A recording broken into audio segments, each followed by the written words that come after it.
Hello everyone, welcome back to another video by EClip Music on my YouTube channel.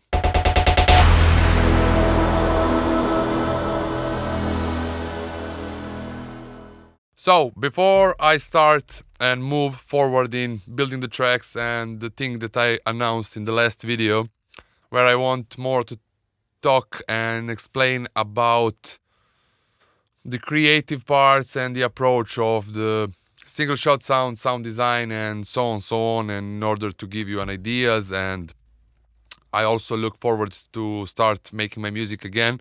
I just want to cover one more topic. Actually, it's gonna be probably two of them, because I get a lot of messages about when we EQ what mode we should use on the EQ. Should we use linear phase or we use zero latency or whatsoever? So I'm gonna go through this topic once, just in order to make and explain to you, because I also was getting a lot of messages regarding this question. So let's start with it. So I have the kick and bass here and kick hi-hat.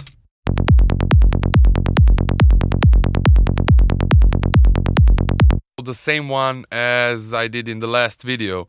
So I have FabQ3 over here, because I think that most of people and a lot of you are using actually the FabQ. So which mode to use? So let's set here to zero latency first. So what mode should we use while we do the EQ? And the biggest question about that is when we do a low cut, basically, because low cut is the most sensitive about this, and I will explain why. So we have the zero latency, which means that it won't create any latency when we use this kind of a low cut.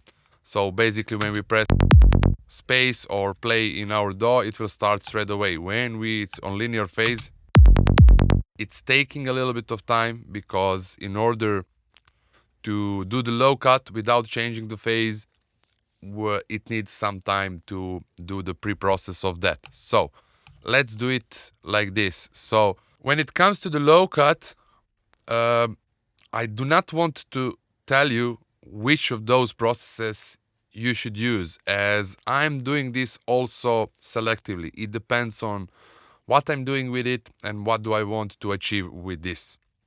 So let's say zero latency. In order to explain you what's happening with this process, so that we can analyze and how did I came to making decisions, is that I did some kind of a research. So basically, when I wanted to make a decision, what should I use, linear phase or zero latency, basically I was doing this. So I was putting zero latency and then bounced the kick. Now this is only on the kick. So now I have the kick, that is the original channel, and now I have under it the kick with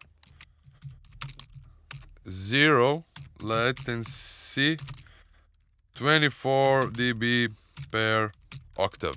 Right. Now I'm gonna unmute this channel and I'm gonna put the linear phase over here, and I'm gonna bounce it once again. So I have here linear phase 24 dB per octave.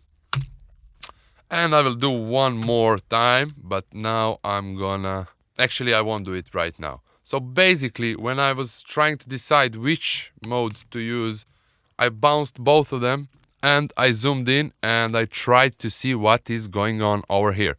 So we have a linear phase and we can compare, but it's not so comparable, because this part, the original one, it doesn't have the low cut on it.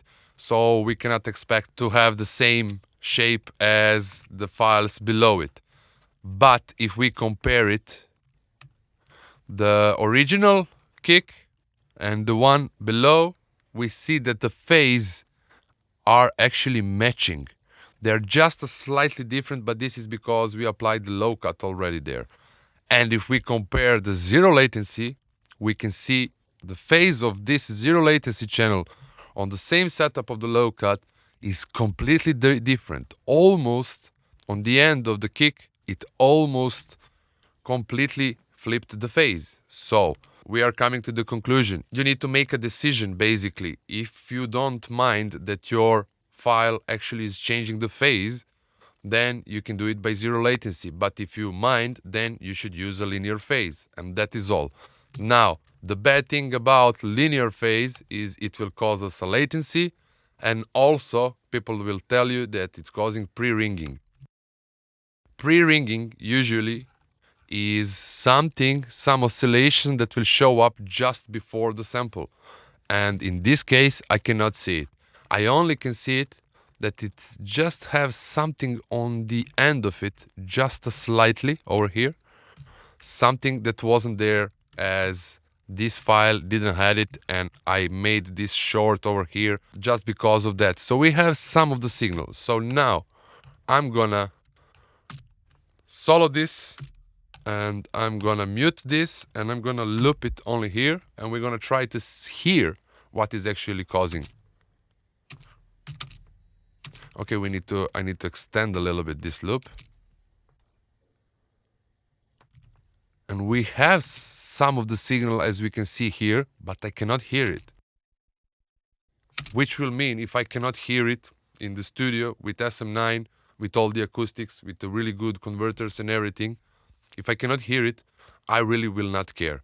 So I don't want to teach you how you should do it, but I'm gonna tell you how I do it and what is my decision.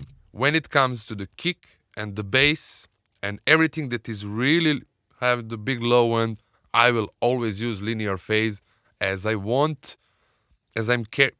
putting a lot of effort to take care about my phase in the low end only, not above that, because I really don't care and the results are not that noticeable.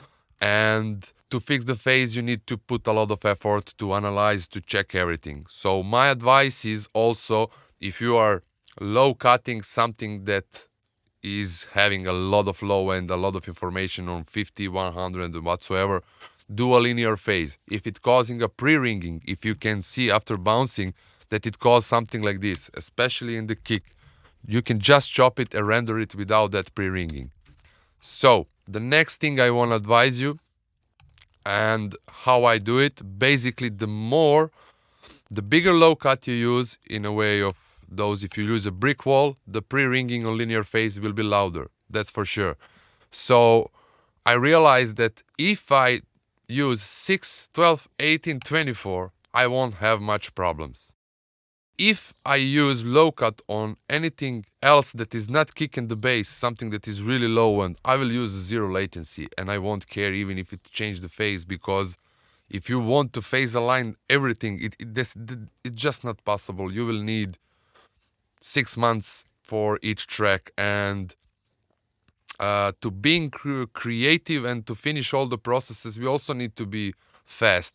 So don't take me wrong, but in the past I followed all the rules, linear phase and this and that, and then you can see that all of them have their advantages and the things that are not good when you use them.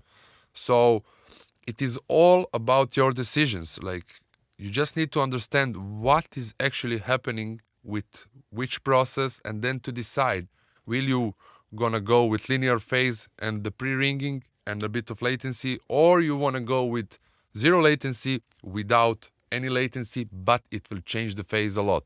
The bigger low cut you use on zero latency, it will change the phase more and more. Now, a lot of times when I'm designing my bassline, I will use the low cut with zero latency in order, because when I'm looking for a design, I will try with zero latency, and then I will try, because it will change the phase, but this is the moment when I want to change the phase in order to design my bassline to fit well with the kick or just to sound good.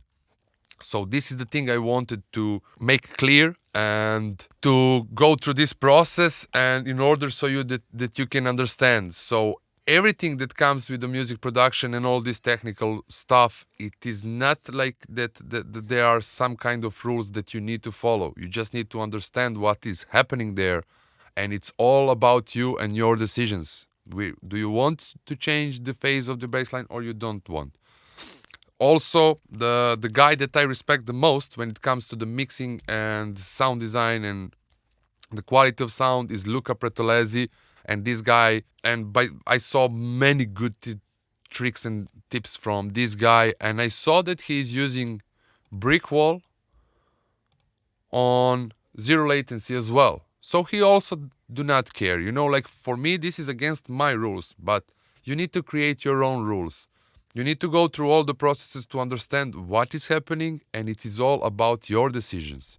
I found the best formula for my music is that I will never go more than 24 dB when it comes to the low cuts, and this is for me works the best because even if it makes the pre-ringing, it's not gonna be that loud because I'm using 24 dB per octave. If I'm doing this on zero latency, it will change the phase, but it will not change much. So it is kind of a decision that you just need to make. So before I go, I want to say that about these videos that from I kind of came up to some concept. So I from the next videos I'm not gonna explain how to make the templates and everything because I already did it in Psychedelic Tips and Vol 2, and this is kind of really painful process, and that was the most challenging process for me to record. So please do not expect from me that I go through the synthesis of the bass and processing, because people who saw Psychedelic Tips Vol 2 saw how big that process is and how complicated it is, and especially to do that, to work and to record and then to edit, it is just one of the most challenging things I ever did, and I cannot go through that process anytime soon. So from the next videos, when I start making the music, you will see the drum templates ready, and from that point I'm gonna start painting with the single shot sounds, and then later on adding all the other elements inside my music. And that will be it. I know that I said it's not gonna be a technical, it's one more technical tutorial, and I believe it's gonna be one more because I realized that in last video regarding the bass line and reducing the first harmonic, this is the process only for the rolling bass line. It is not covering the other types where we don't have the 16ths, where we have a little bit longer notes. So the next video after this one, it's probably going to be about that, how you can solve the kick and bass alignment when you are not using the rolling bass line that have all the 16ths, like a machine gun, how they start to call this kind of the bass lines. Thank you very much for watching. This was another technical video, and from next one is going to be one more technical, and after that I hope I'm going to start making my music again. Thank you very much for watching. I love you all. See you. Comment below, and yeah, let's start some of the discussions also on my channel. I like if you have different opinion, just write it down and we can discuss it. Maybe we can come up to some really nice conclusions. And basically this is the idea of making those videos. I'm really trying to pass my knowledge, because all that I learned for these 18 years, it took me a long time, especially when it comes to the sound design and quality of the mixes and making the kicks, the basses. This is for me was really challenging. And when I speak with other artists that are also established, they also, everybody's suffering from this. So don't judge me in a way that I'm trying to teach you how it should be. It's not that.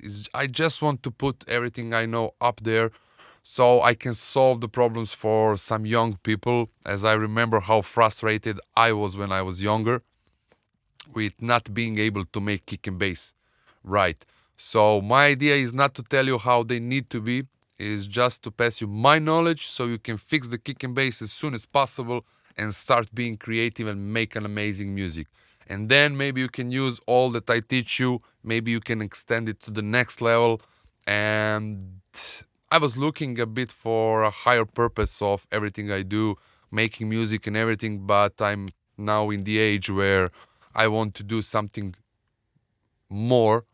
So from the things that I do the best, and this is the music, this is the only way I figure it out, is that I want to teach you and maybe to make something really good for the whole music industry or Psytrance industry as well. Love you all. See you next week with another tutorial. And stay safe. If you have any questions, just comment below. I'm really giving my best to try to reply on all of your comments. See you soon. Bye. Ciao.